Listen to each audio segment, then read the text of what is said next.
Yo, what's up guys? Welcome back to another video by BTH Dreamer. So I've been getting a lot of requests on my video on how to install programs on a secondary hard drive. People have been requesting how to do that using the Xbox app. So I'm going to show you guys real quick. I've actually never looked at it in the Xbox app, so we're just going to take a look at it together. I do have this Doom Eternal I bought a long time ago.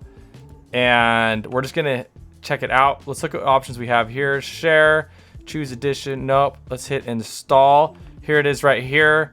It pops right up, you guys.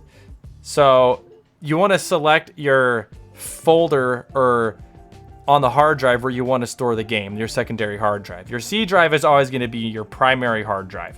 So you just want to click on change, and you can see I have a variety of different hard drives here.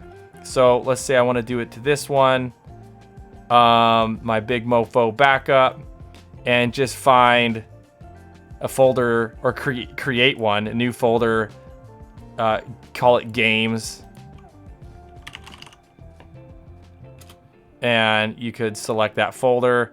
Okay, now it's going to pop it in there, hit install, and away you go. It's literally that easy. Anytime you're installing a game, you just have to select which hard drive you want it to go to.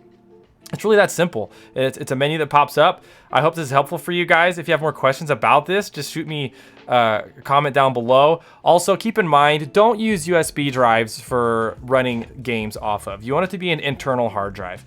You want to use external hard drives to store data and storage and have backups and whatnot, but I do not recommend ever using an external hard drive to run your games. Use a secondary internal hard drive. That's going to be your best bet. Anyways, thanks guys. Be sure to subscribe to my channel, and I'll check you guys out next time. Peace out.